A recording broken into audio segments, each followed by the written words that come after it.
Good evening. 4 gang members have been found guilty of murdering an NHS worker in an attack that was entirely random. David Gummer was on the phone to his girlfriend on the way to the supermarket when he was stabbed multiple times. The motive, one gang in Newham wanting to send a message to another. Jurors heard it was a petty but fatal game of one-upmanship played out on the streets of London. Ria Chatterjee has more.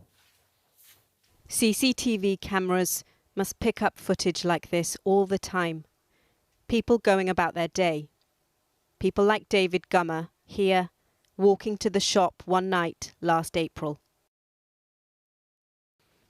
And just 15 minutes before, this man makes a narrow escape. He's chased by the men who killed David Gummer. They were looking for anybody.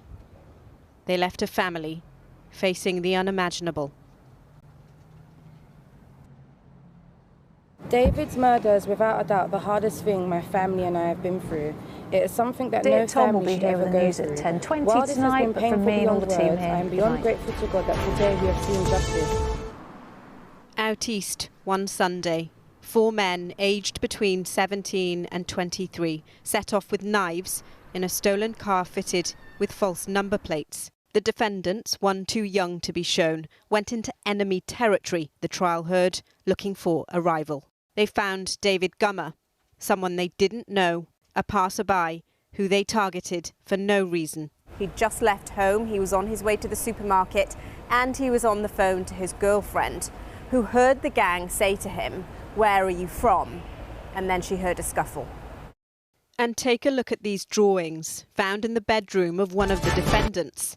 They detail a location, clothing symbols, and in this one, what appears to be the victim with a speech bubble saying, "I'm not involved, please don't stab me." He'd illustrated what had occurred that evening, their actions before the murder, their actions during the murder and afterwards.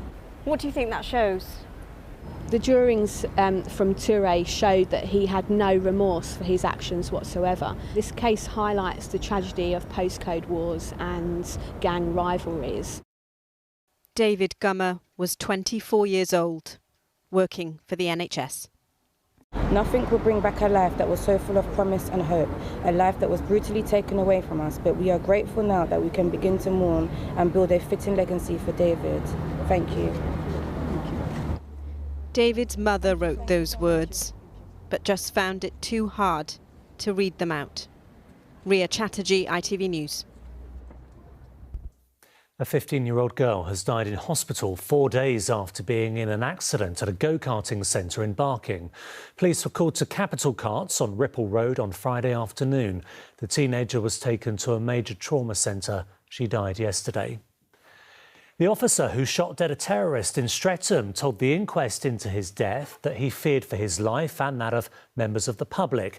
Suresh, a man ran towards armed surveillance officers with a knife after stabbing 2 people on Streatham High Road last February.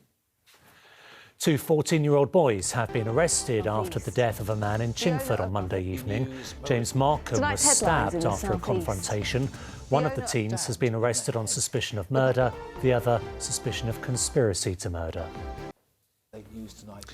Next tonight, more than 30,000 people have now signed a petition calling for the reopening of the Crystal Palace National Sports Centre. Athletes and locals are furious the pool has been closed since March last year, waiting for repairs. Simon Harris has been inside to find out what's taking so long.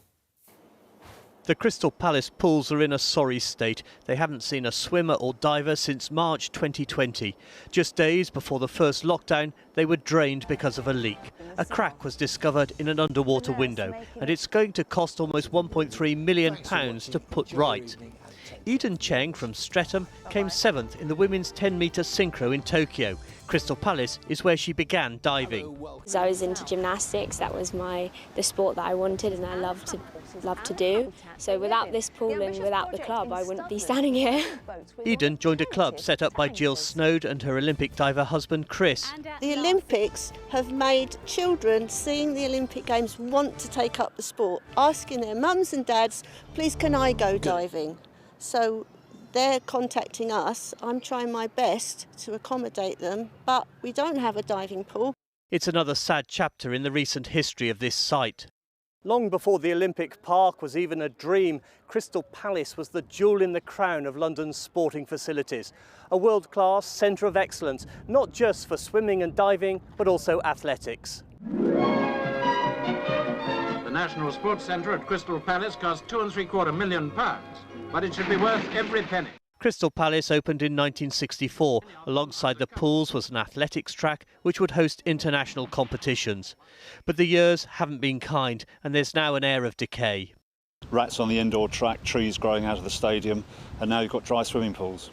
Why should money be spent on facilities here when there are first-class facilities in the Olympic Park? Well, not everybody can make the Olympic Park, quite simply. It's a matter of geography. You think about our Olympic success and we're so proud of that, but we need somewhere where people can come and train so that we're creating the next generation of swimmers. And actually, if we lose a facility in South East London, we're never going to get it back again. More than 30,000 people have signed a petition calling for the pool to reopen. It's a decision for Sadiq Khan, and today he was optimistic. I'm hoping over the course of the next few weeks to give an open date. It's been delayed, of course, by the pandemic, which slowed down some of the work. Clearly, we can't reopen the pool in the centre if there's any concerns around safety. Crystal Palace is one of 5 pools in London closed since the pandemic and now facing uncertain futures. It's not a good look for a city with ambitions to host another Olympics. Simon Harris, ITV News, Crystal Palace. And finally, if you enjoy the sport of climbing, then obstacles are there merely to be overcome. But while rocks are one thing, attitudes are another. When Hannah Zia started as a child, she realised nobody else on the wall looked like her, and her mum, wearing a full-length hijab, stood out more than most. As Emma Walden has been finding, it didn't stop either of them, far from it. For 18-year-old Hannah Zia, Romford Rock and Boulder is the perfect hangout. The Hainault teenager began climbing 10 years ago when her mum took Hannah and her older brother to an indoor climbing wall. Having struggled to click with more mainstream sports, the bouldering bug quickly took hold. It was one of the friendliest welcomes, but it's also one of the sports when we first started that was the most kind of white dominated and less mixed. So even though we had this lovely welcome, we were still kind of not very much the norm coming into that, bearing in mind my mum at the time was wearing kind of full head to toe hijab, just clutching my brother and I, two little brown kids. But yeah, they were really lovely. They invited us in, and it was actually them which didn't see any kind of barriers with my mum.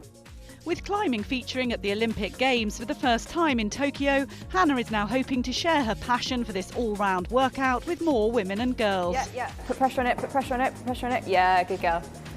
One young climber already following in Hannah's footholds, her 11-year-old sister, Mariam. Mariam, you obviously love hanging around up there. What is it about climbing that's so special? I just love that I can come back for more.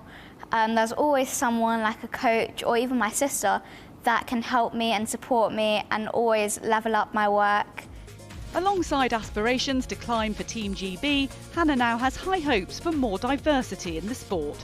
Still with the outdoor climbing and, you know, where most climbers want to be, because the demographic that certainly in the UK, as you go out into more green spaces, the areas do get predominantly more white.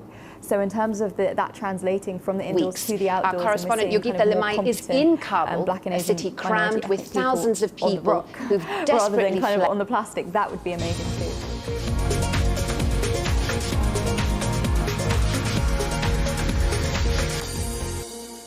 Emma Walden reporting there. On to the weather now. Here's Amanda Houston with the forecast.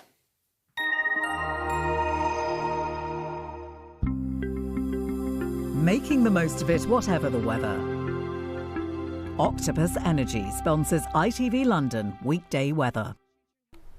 Hello and a very good evening to you. Well, overall, the weather set up for the next few days is looking fairly quiet for us. Now, you can see in this chart here, we do have a very weak front sinking its way southwards tonight. Welcome to Newsday, reporting live from Singapore. I'm Karishma Daswani. The headlines. And then low pressure here is going to be dominating, but it looks like it will be staying to the north of us. So most of the wet and windy weather will be here, and we should be staying fine and dry.